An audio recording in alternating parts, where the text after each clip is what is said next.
Mercredi 28 décembre 2022, plus que 3 jours avant de franchir le cap de la nouvelle année. J'espère que vous êtes en bonne santé pour la traversée vers 2023. La santé, c'est le bien le plus précieux qu'on puisse vous souhaiter pour cette traversée vers la nouvelle année. Bienvenue à Matin Bonheur.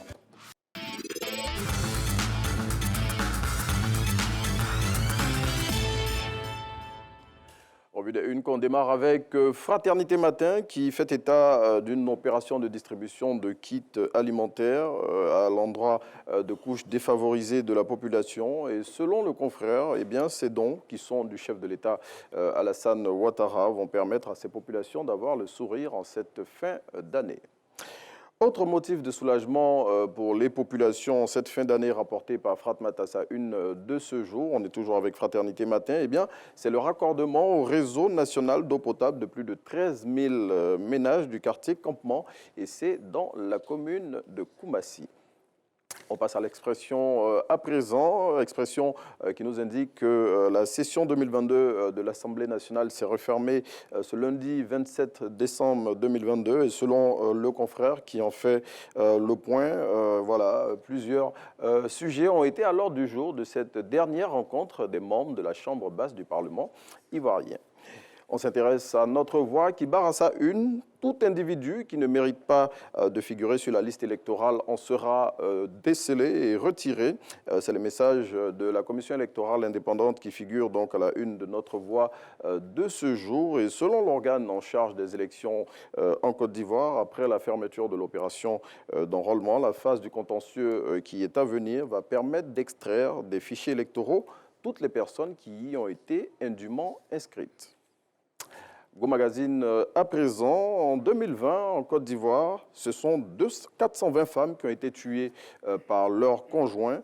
Cette information alarmante est à retrouver à la une de Gomag de cette semaine. Et pour comprendre les raisons de cette situation, l'hebdomadaire dédié aux femmes a ouvert ses colonnes à la directrice du genre et de l'équité au ministère de la Femme, de l'Enfant et de la Famille. Et puis, autre information à retrouver à la une de Go Magazine pour fermer ce numéro de la revue des Unes, c'est celle relative au décès hier de l'artiste Diomassé Raoul alias Américain. L'hebdomadaire revient sur les circonstances du décès de cet acteur de la scène musicale et culturelle ivoirienne. Voilà, c'est ici qu'on s'arrête pour la revue des Unes de ce jour. On continue votre émission.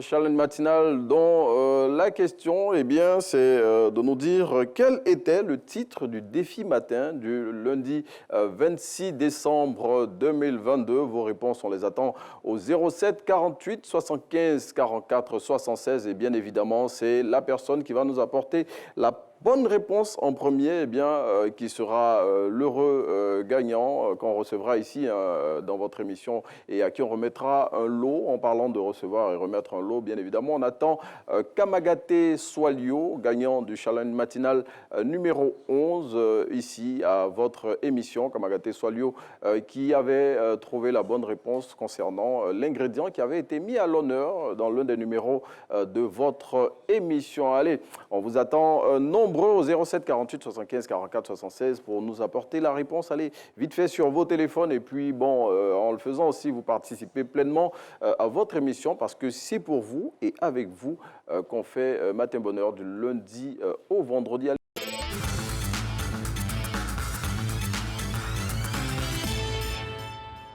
Et oui, on est toujours dans la région du Boclé, au sud-ouest de la Côte d'Ivoire. Et aujourd'hui, on s'arrête à Groudou. Groudou, qui est un village de Sassandra. Groudou, qui est en plein cœur de la ville de Sassandra, un village néo. Groudou, qui fait partie des localités autour desquelles la ville de Sassandra s'est constituée. Et à Groudou, comme dans tous les villages de la ville de Sassandra, il fait bon vivre. Et la proximité du fleuve Sassandra et de la mer donne un climat particulier à cette zone de la Côte d'Ivoire qu'on vous invite fortement à découvrir. Et à Grodou, comme dans tous les villages de la ville de Sassandra, eh bien, on trouve divers monuments et sites touristiques tels que la résidence des commandants de Serre qui a été construite en 1894. On a également d'autres entités ou monuments tels que le Wharf de Sassandra, on a le tunnel des esclaves, le pont général Ouégan de Gaoulou qui a été construit en 1940. C'est le premier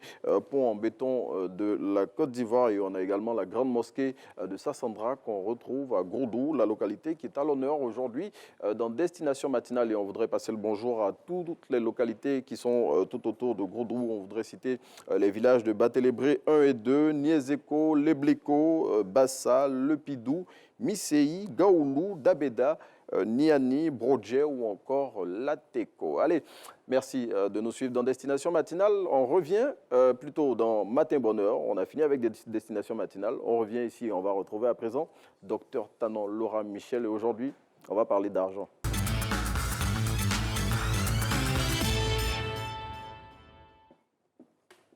Bien, docteur Tanon Laura Michel qui est déjà installé en régie, hein, Jacques Brou, Karim et tous ceux qui sont là-bas, ils ont insisté sur le sujet. On devait le présenter, ce sujet-là, depuis plusieurs semaines. C'est aujourd'hui qu'on a l'occasion de le faire avec docteur Tanon Laura Michel, à qui on dit bonjour. Bonjour, docteur, Renaud. Bonne arrivée. Merci. Joyeux Noël, on est toujours dans la Joyeux mouvance. Noël, fête, hein. tout à fait. Bien, maintenant, on va parler d'argent aujourd'hui. Oui. Avec vous. En off, elle est venue nous dire aujourd'hui, elle est venue chercher son argent, son argent de fête.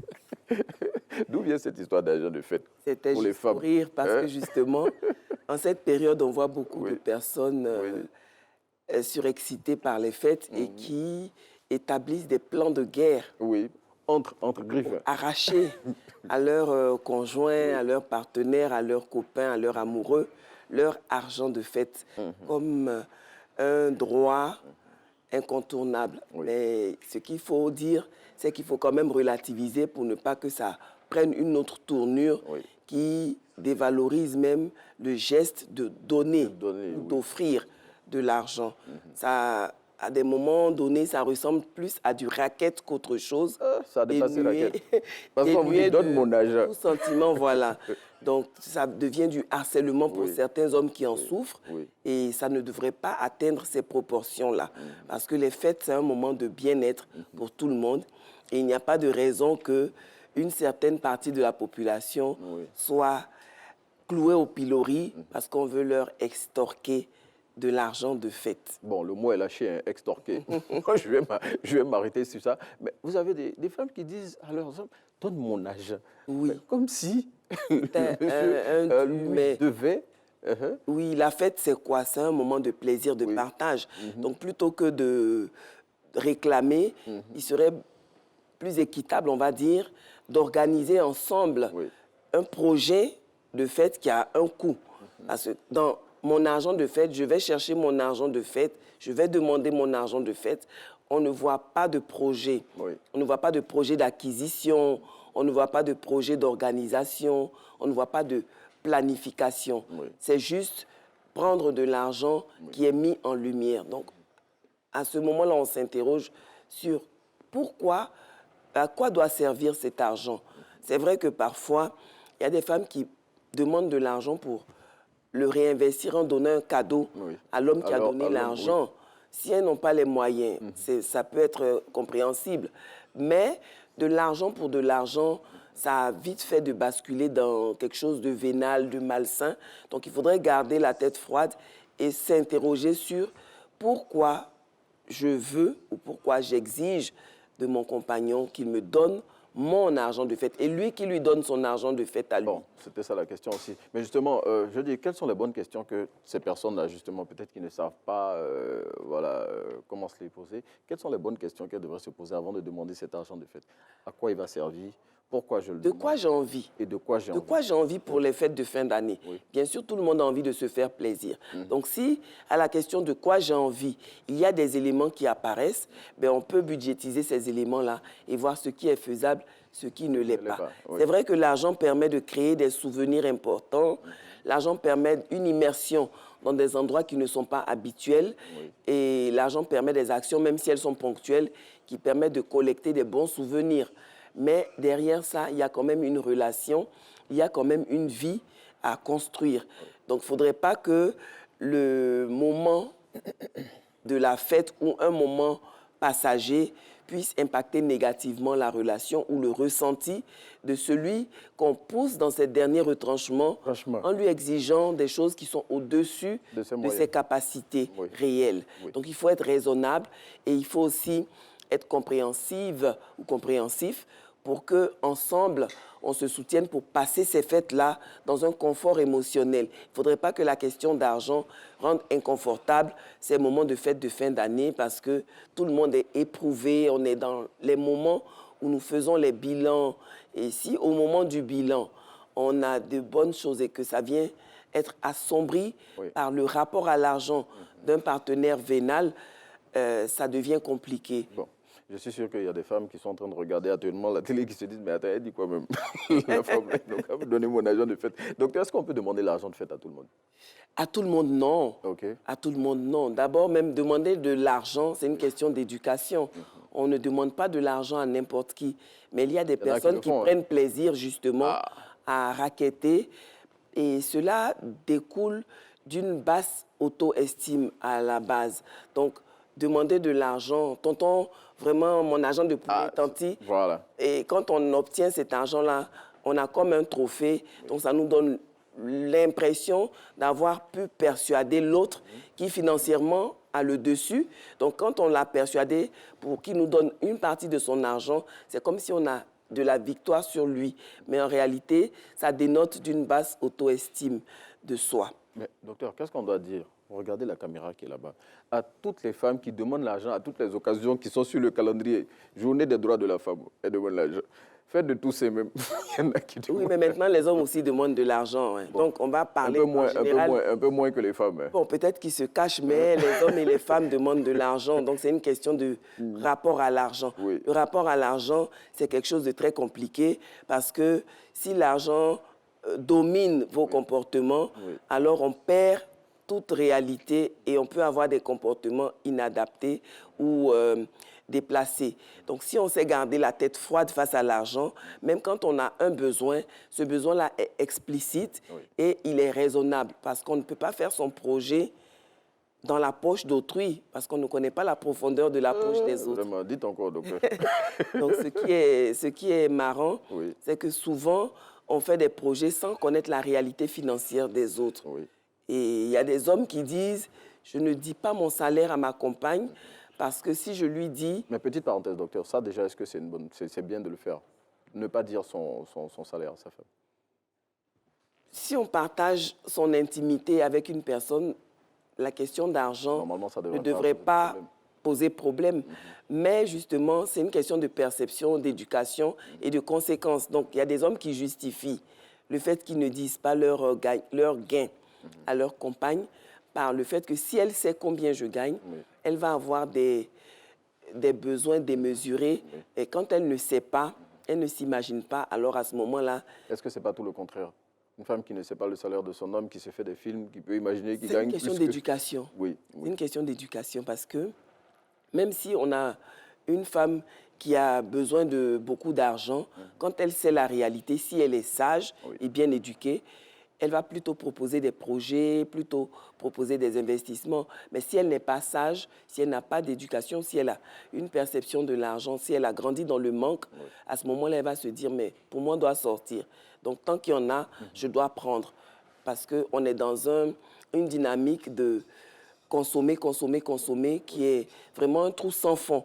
Donc, plus il y en a, plus on prend et moins on est satisfait. Donc, ça devient un besoin compulsif d'argent qu'on ne peut pas combler en réalité. Bon, qu'on ne souhaite pas à tous les hommes. On revient à notre sujet, docteur. Il y a des hommes qui, malgré le fait qu'ils donnent, pendant les fêtes, se font doubler.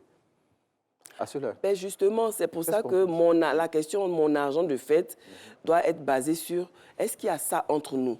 On ne demande pas de l'argent de fête à nous. Le ça, là, définissez-le pour nos téléspectateurs. Oui, quand je dis est-ce qu'il y a ça entre nous, c'est-à-dire est-ce que le cadre relationnel inclut l'argent, inclut le fait que l'un donne de l'argent à l'autre. Malheureusement, ceux qui se font doubler, ce sont des prétendants. Donc des prétendants ou des amoureux transis qui se disent qu'en donnant de l'argent, oui, j'aurai peut-être la bonne réponse. Les faveurs de la personne Voilà. en face, Donc oui. comme ils sont dans l'attente d'une approbation, ils se disent qu'en donnant mon argent, j'aurai peut-être gain de cause, mais malheureusement, ils se font utiliser. Donc, il ne faut pas mettre l'argent en avant dans les relations, parce que si vous donnez votre argent, que les sentiments n'y sont pas, il va de soi que vous ne serez pas satisfait, parce que ce n'est pas donnant-donnant. L'amour ne s'achète pas. Donc, si vous donnez de l'argent à une personne dont vous n'êtes pas sûr des sentiments, il ne faudrait pas penser que le miracle puisse se produire parce que vous avez donné votre argent. Le miracle qui va se produire, c'est que cette personne aura eu de vous quelque chose à quoi elle n'a pas légalement ou légitimement droit et qu'elle se tournera vers la personne avec qui elle a envie d'être réellement. Bon. Donc l'amour ne s'achète pas. Donc l'argent de fait, ça ne peut pas acheter l'amour, les sentiments d'une personne qui n'en a pas à votre égard. Bon, je suis sûr que ceux qui se sont fait doubler le 24 décembre ont bien compris le message que Dr Tano Laurent Michel vient de donner. L'amour ne s'achète pas. Bien, docteur, est-ce que les hommes devraient donner l'argent de fête aux femmes? Ça, c'est vraiment s'ils ont envie. Hein, c'est un cadeau comme tout autre. Oui. C'est un cadeau. Et un cadeau, ça ne se demande pas, ça ne s'encaisse pas. Malheureusement, il y a des gens qui, de plus en plus, disent mon argent, mon cadeau d'anniversaire. On demande, on quémande même de l'argent. Et ça, c'est un signe de nos temps où tout va mal. Les gens sont tellement dans la précarité que c'est toute dignité bue qu'on va vers l'autre pour dire j'ai besoin d'argent, donne-moi. Et on raquette les gens allègrement, mais ça ne devrait pas se faire. Il y a une forme de convenance, de bienséance qui veut que le rapport à l'argent soit plus soft, plus fin, mais il y a beaucoup de maladresse par rapport à l'argent. Mais qu'est-ce qu'on doit faire? C'est pas joli à voir. Docteur, qu'est-ce qu'on doit faire quand, par exemple, dans le cercle familial, tout le monde vous demande l'argent? Bien, vous devez donner aux beaux-parents, vous devez donner à madame, vous devez donner aux beaux-frères et aux belles-sœurs, vous devez donner à tout le monde. Finalement, on ne s'en sort pas. Qu'est-ce qu'on fait? Qu'est-ce qu'on fait? Il faut planifier et prioriser. Si vous donnez de l'argent à tout le monde, il ne vous reste rien. Donc, planifier, ça veut dire quoi? Ça veut dire identifier les personnes que nous mettons dans notre budget. Si on met ces personnes-là dans notre budget, il faut que notre budget aussi puisse tenir le coup. Donc, on ne va pas donner de grosses sommes à des personnes alors qu'au bout, on sera essoufflé ou à découvert. Donc, planifier, identifier les personnes que nous pensons devoir aider ou devoir impliquer dans notre budget et s'en tenir à ça. Parce que si, vers la fin, on est dans le sentimentalisme alors qu'on n'a pas les moyens de sa politique, l'inconfort va nous revenir à nous. Si on est inconfortable parce qu'on a contribué au confort des autres, je vous dirais que ça n'a pas de sens. Donc, il faut préserver notre propre confort et veiller au confort de ceux qu'on aime, mais dans la mesure du possible. À l'impossible, nul n'est tenu. Franchement, mais docteur, il y a le piège des gratifications en fin d'année. On est dans la période, voilà, les 13e mois, qui fait que souvent, on se dit, bon, on peut y aller, on peut donner, répondre à toutes les sollicitations, mais après... Les gratifications, ce n'est pas des millions non plus. Hein. En même temps. Les gratifications, ce n'est pas vraiment un fonds sans fin. Donc, c'est juste une petite partie, un petit bonus.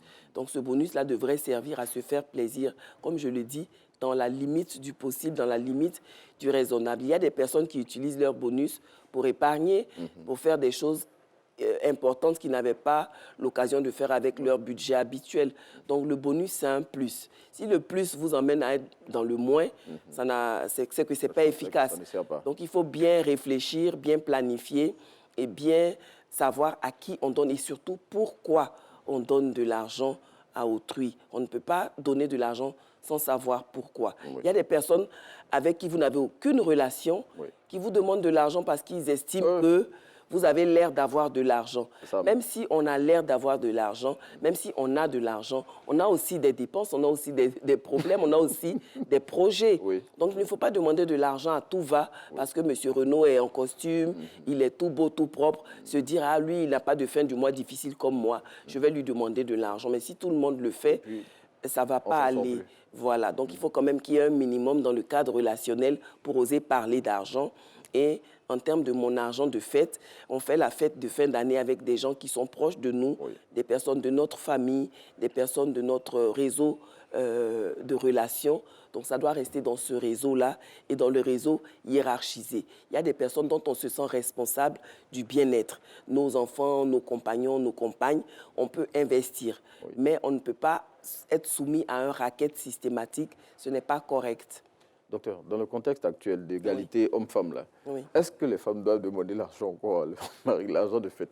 Ben, demander, il y a des foyers où on met ensemble les choses. Donc, si on fait tout ensemble... Et ceux dans lesquels on ne met pas ensemble? Ben, ceux dans lesquels on ne met pas ensemble, il faut déjà regarder comment la relation s'est construite. Il y a des personnes qui disent, moi, je ne demande pas à ma femme de contribuer parce que son salaire, c'est pour elle. Donc, si la femme est OK avec ça, elle ne va pas s'attendre à ce que vous veniez lui demander de l'aide quand vous en avez besoin. Donc, du coup, elle ne sert à rien ou elle sert à dépenser votre argent, mais elle ne vous sert pas de support quand vous en avez besoin. Et ça génère de la frustration qui fait qu'il y a beaucoup de griefs après et ça diminue la qualité de la relation du couple. Donc, vous voyez que ce n'est pas des choses aussi simples que ça. Donc, on peut faire un projet avec son compagnon ou sa compagne, qu'on ait de l'argent ensemble ou qu'on n'ait pas d'argent ensemble, pour avoir une bonne visibilité, avoir un projet. Le projet, c'est quoi? Qu'est-ce qu'on fait? Qu'est-ce qu'on a envie de faire? Chacun met sur la table ce qu'il aimerait faire avec le coût et on voit ce qui est faisable, ce qui n'est pas faisable, on l'élague. Donc, il faut discuter de qu'est-ce que la fête va nous coûter financièrement. Si on discute de qu'est-ce que la fête va nous coûter, on peut s'en sortir. Parce que la plupart des gens à qui on réclame son argent de fête, ils ne savent même pas à quoi va servir l'argent. Et souvent, ils sont étonnés de voir que pour un montant faramineux, il n'y a rien à table ou il n'y a pas de choses waouh, alors qu'ils ont donné quand même de l'argent de waouh. Mais en tout cas, vous avez dit quelque chose de très important, planifier les fêtes pour éviter de dépenser, faire des dépenses inutiles et aller surtout dans tous les sens. Docteur, pour terminer, quand la femme a plus d'argent que l'homme, est-ce qu'elle doit encore demander l'argent de fête? Parce qu'il y a des foyers où la femme gagne plus d'argent que l'homme. Ce n'est pas parce que la femme a plus d'argent que l'homme ne va pas lui faire de cadeaux. Donc, le cadeau, ce n'est pas forcément des billets de banque. Le cadeau, c'est un symbole qui exprime son amour. Donc, même si la femme a des millions que son mari n'a que des centaines de mille, il peut faire un cadeau. Parce que le cadeau, ça a un sens. Le cadeau a un sens. Donc, dire, ma femme gagne plus que moi, elle n'a pas besoin d'argent ou de cadeau, c'est pas la bonne façon de penser. Le cadeau signifie quelque chose, ça symbolise quelque chose, et l'argent, ce n'est pas de l'amour. Donc, même si on a de l'argent, on peut manquer cruellement d'amour. Tout comme on peut avoir beaucoup d'amour et manquer d'argent.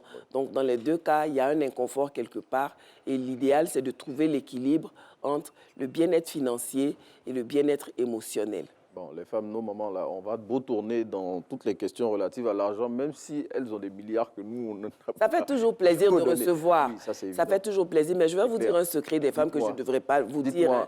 Allez, les femmes, allez, docteur, quand vous leur donnez de l'argent, quand elles en ont déjà, elles vous font plaisir avec en retour. Donc ça, c'est un secret que je ne devrais pas dire. Mais comme donc je suis gentille... les hommes, donnez de l'argent à vos femmes. Voilà, mais dans les limites du raisonnable. Surtout dans les limites du raisonnable. Mais en tout cas, ici, on a essayé d'être raisonnable autant que faire se peut. Et puis, on a permis à docteur de vous donner vraiment les clés qu'il faut pour quand cette période de fête de fin d'année, bon, vous demandiez, mais avec la manière. Parce qu'elle a dit, tout se trouve dans la manière. En sachant raison garder. Voilà, en sachant raison garder. Docteur, vous allez venir avec nous et nous livrer la citation matinale de ce jour. Mais avant, docteur, est-ce que vous avez eu votre argent de fête? Je l'ai cherché et je l'ai trouvé. Vous l'avez cherché. J'espère que ça a été dans la limite. Je me suis donné mon argent de poche. Oui. Bon, il faut faire comme dans la limite de mes possibilités, bien sûr. Bon, faites comme docteur, une femme capable qui a cherché son argent, qui l'a trouvé et qui n'a pas besoin d'aller si vous donnez, je ne dirai pas non. Bon, je savais qu'on allait finir. Je savais qu'on allait finir sur ça. Avec nos mamans, là, on a beau tourner, comme je le disais tantôt, on revient toujours à la sempiternelle question de l'homme qui doit donner. Docteur, vos vœux. Alors, mes vœux, c'est une santé de fer pour tout le monde. Et puis, suffisamment d'argent à chacun pour qu'on ne soit pas dans la précarité et pour qu'on ne soit pas toujours en train de demander de l'argent et qu'on puisse avoir des relations où l'argent n'est pas toujours la seule question entre les uns et les autres. Santé, santé, santé, paix, joie, bonheur amour. En tout cas, même si on a besoin d'argent, bon, on l'a dit, hein, il faut avoir la santé, c'est ça le plus important. Docteur, vous allez nous livrer la citation matinale avant qu'on ne dise au revoir à nos téléspectateurs. L'argent ne tombe pas du ciel, il tombe des branches de l'arbre que vous avez planté. Ça, c'est fort. Donc, il faut chercher l'argent et surtout travailler pour en gagner. Allez, on a été très heureux d'être en votre compagnie pour ce numéro de Matin Bonheur. On va se retrouver demain dès 6h25 pour un autre numéro de votre émission. Bonne journée.